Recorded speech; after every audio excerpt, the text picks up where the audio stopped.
करने के लिए हमने बैठ के मीरा सन्याल ने जो आर्टिकल लिखा था अडॉप्शन पॉलिसी पे, वो आर्टिकल पढ़ा। आप सबको भी वो पढ़ना चाहिए।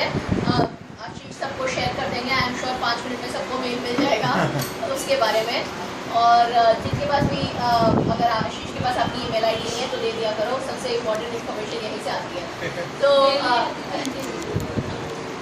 वो मैं मजाक कर रही हूँ। Coming back to the point, BMC के पास अराउंड 1025 प्लेग्राउंड्स हैं, रिक्रिएशन ग्राउंड्स और पीजीज और आरजीज बुलाते हैं वो उनको। उनमें से वो कोशिश कर रहे हैं कि ज़्यादा से ज़्यादा को आरजी में कन्वर्ट कर दें, और आरजी जब कन्वर्ट कर दें उनकी एक अडॉप्शन पॉलिसी शुरू कर दें।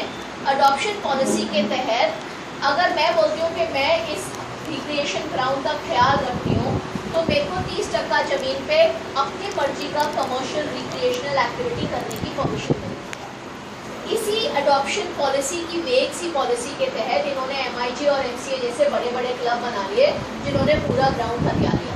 उन्होंने ग्राउंड लिया मेंटेन करने को, अपना क्लब बना लिया, क्लब की मेंबरशिप बेच दी, अब पूरा ग्राउंड उनके अंदर है।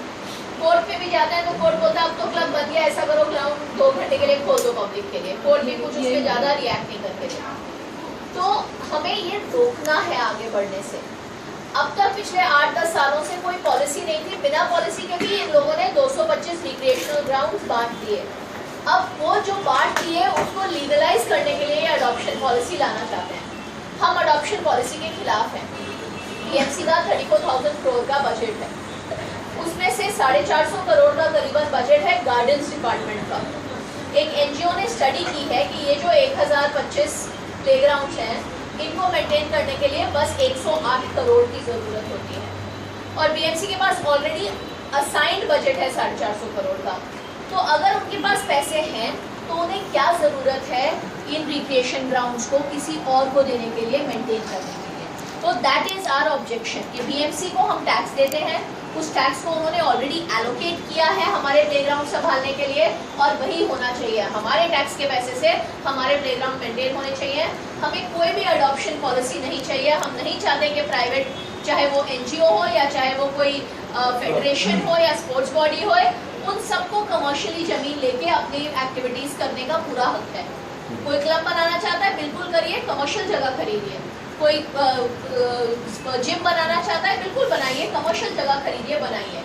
हमारे प्लेग्राउंड्स हमारे लिए छोड़ दीजिए। तो ये हमारा सिंपल सी मांग है। इसके लिए हम क्या करेंगे एज आम आदमी? कल शैलेश गांधी जी ने एक मीटिंग रखी है जिसमें 6 जन जाने वाले हैं हमें रिप्रेजेंट करने, और समझ के आएंगे कि इस इशू में एग्जैक्टली पूरे शहर के जो एनजीओज हैं, एक्टिविस्ट हैं, वो क्या कर रहे हैं। शैलेश गांधी और इन सब लोगों ने काफ़ी कुछ किया है। वो जब कल समझ के आएंगे तो मंडे शाम को हम वापस मिलेंगे इधर और उनसे समझेंगे कि उन्होंने क्या सीखा। 14 दिसंबर को बीएमसी की जनरल बॉडी मीटिंग है जिसमें वो ये अडॉप्शन पॉलिसी पास करने की कोशिश करेंगे। हमें वो रोकना है। तो उसके लिए क्या हम पेटिशन करें, प्रोटेस्ट करें, मीटिंग करें, ये हम मंडे ट्यूसडे को बैठ के डिसाइड करेंगे बेस्ड ऑन जो भी हमने सीखा कल की मीटिंग में। तो हम और भी हम अपने आप भी जाके रिसर्च कर सकते हैं, ऑनलाइन लेके आ सकते हैं, पता करके आ सकते हैं। मंडे वापस मिलके हम मंडे शाम को फाइनलाइज करेंगे कि हमें आगे करना क्या है। एक चीज़ हमें ज़रूरी लगती है कि लार्जर ऑडियंस को ये इशू समझाने के लिए हमें एक सेमिनार जैसा करना चाहिए।